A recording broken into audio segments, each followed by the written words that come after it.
প্রিয় ছাত্রছাত্রী 9.1 প্রশ্ন 7 এর গ 1/1 plus sine square theta plus 1/1 cosec square theta সমান 1।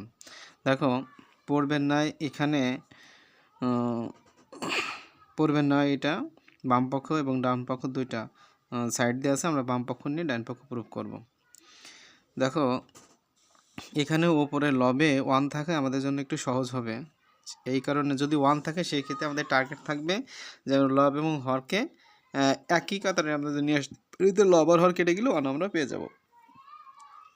আর যদি লবে অনেক পরিবর্তে কোনো সাইন বা কস বা ট্যান যদি থাকে সেই ক্ষেত্রে সূত্রে ফেলায় অঙ্ক করার চেষ্টা সূত্রে ফেলে অঙ্ক করার চেষ্টা করতে হবে, ঠিক আছে? তাই আমরা শুরু করি। দেখো এখানে দুইটা কাজ আছে, এই দুইটা কাজ দেখো 1/1 plus sine square theta plus 1/1 cosec square theta, ঠিক আছে?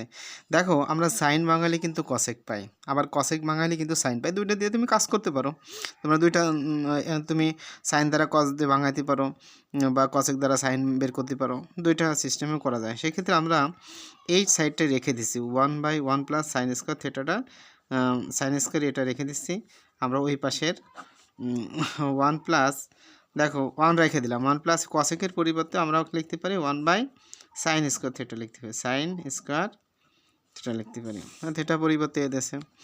দেখো এখানে যা আছে ঠিক ওইভাবে আমি রেখে দিচ্ছি যে 1 প্লাস সাইন স্কোয়ার এ রাখতেছি, আর এখানেও রেখে দিলাম। দেখো এখানে যে সিচুয়েশন আছে 1 প্লাস 1/সাইন স্কোয়ার এ, এখানে কিন্তু একটা ভগ্নাংশ তৈরি হয়েছে নিচে হরে, সেই ক্ষেত্রে আমরা এই ভগ্নাংশের কাজ আমরা আগে পরে করছি, এখন আমরা করব, আমাদের জন্য একটু সহজ হবে। দেখো এখানে সাইন স্কোয়ার একটা আছে, তাহলে আমরা লসাগু সাইন স্কোয়ারটা নিয়ে নিতে পারি। দেখো হরের লসাগু নিতে হবে, তাহলে এখানে 1-এর হর কত 1, আর সাইন স্কোয়ারের সাইন স্কোয়ার, তাহলে 1 আর সাইন স্কোয়ারের যদি আমরা লসাগু বের করি তাহলে কোনোটাই কাটাকাটি হয় না, তাহলে সিম্পলি কি 1 আর সাইন স্কোয়ার যদি গুণ করি তাহলে আমাদের কি সাইন স্কোয়ার লসাগু হয়ে যায়, সাইন স্কোয়ার লসাগু। তাহলে লসাগু সাইন স্কোয়ার যদি আমি নেই সেই ক্ষেত্রে এই লসাগুরে হর দ্বারা ভাগ করতে হবে। প্রথম অংশে হর আছে কত 1-এর নিচে একটা 1 ধরতে হবে, তাহলে 1 যদি হর 1 দ্বারা আমি সাইন স্কোয়ার থেটারে যদি ভাগ করি তাহলে সাইন স্কোয়ার থেটা বার যায়, তাহলে সাইন স্কোয়ার থেটারে যদি আমি 1 দ্বারা উপরে লবরে গুণ করি তাহলে কী হয় বলো, সাইন স্কোয়ার প্লাস দেখো সাইন স্কোয়ার এর মধ্যেই একবার যায়, এক দ্বারা উপরের 1 বার যায়, 1 দ্বারা উপরে লবরে গুণ করে অনককে 1। দেখো এখানে কিন্তু 3 তলা বিশিষ্ট হয়ে গেছে, একটু ডাউন হয়ে গেছে আমার লেখাটা, যাকে একটু বুঝে নিবা। দেখো 1/1 প্লাস সাইন স্কোয়ার এ, দেখো এখানে 3 তলা বিশিষ্ট হয়েছে, তাহলে আমরা পূর্বের ন্যায় 1টা রাখবো, এই ভাগ চিহ্নটা আমরা গুণ দিয়ে দেবো, তাহলে আমাদের সাইন স্কোয়ার থেটার উপরে চলে যায়, সাইন স্কোয়ার এ চলে আসবে উপরে, আর নিচে আসবে কি দেখো এইখানে সাইন স্কোয়ার এ প্লাস 1 আছে, আর এখানে 1 প্লাস সাইন স্কোয়ার আছে, তাহলে 1টা আগে, 1-এর মানটা বেশি, তাই আমরা 1টা আগে নিয়ে আসবো, 1 সাইন স্কোয়ার এ নিয়ে আসলাম আগে। দেখো তাহলে আমরা যদি গুণ করে দেই 1 প্লাস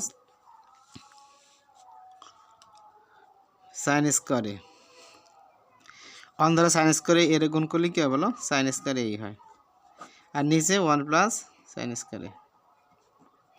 দেখো এবার কিন্তু আমাদের ফর্মে চলে আসছে অঙ্কে, সেই ক্ষেত্রে অঙ্কটা আমরা 1 প্লাস সাইন স্কোয়ারের দুইটা আছে দুই সাইডে হর, তাহলে আমরা একটা নিয়ে নেব 1 প্লাস সাইন স্কোয়ার এ। তাহলে দেখো পূর্বের না আমরা ভাগ করব এই হর দ্বারা, হর কিন্তু যা আছে লসাগু আমরা তাই পেয়েছি, তাহলে 1 প্লাস সাইন স্কোয়ার এর দ্বারা যদি 1 প্লাস সাইন স্কোয়ারে ভাগ করো তাহলে 1 হয়, 1 দ্বারা উপরে লবরে গুণ করে দেবো, 1 আছে কত 1, লব আছে কত 1, 1 দ্বারা 1 গুণ করলে 1 অনকে 1, তাহলে 1 প্লাস সাইন স্কোয়ার 1 বারে যায়, সেই 1 দ্বারা আবার সাইন স্কোয়ারে গুণ করলে কী বলো, সাইন স্কোয়ারে। দেখো উপরও যে মানটা আসছে নিচে একই মান, 1 প্লাস সাইন স্কোয়ারে 1 প্লাস সাইন স্কোয়ারে, তাহলে কেটে দিলে কি হয় বলো 1, তোমরা ডিরেক্টলি কেটেও দিতে পারো আর না দিলেও সমস্যা, তাহলে আমরা ডান পক্ষ প্রমাণিত লিখতে পারি, ডান পক্ষ কি বলো প্রমাণিত।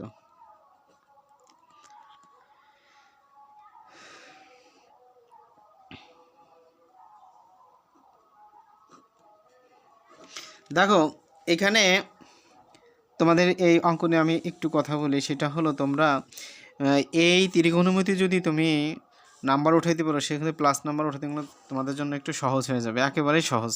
কারণ দেখা গেলো পরিসংখ্যান আছে, জ্যামিতি আছে, সেট ফাংশন আছে, বীজগণিত আছে,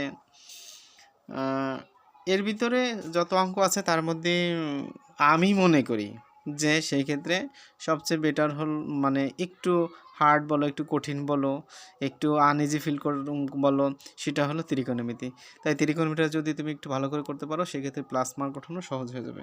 আর যা আছে এতে কোনো সমস্যা নাই। তাই ঠিক আছে, বেস্ট অফ লাক, ভালো থাকো।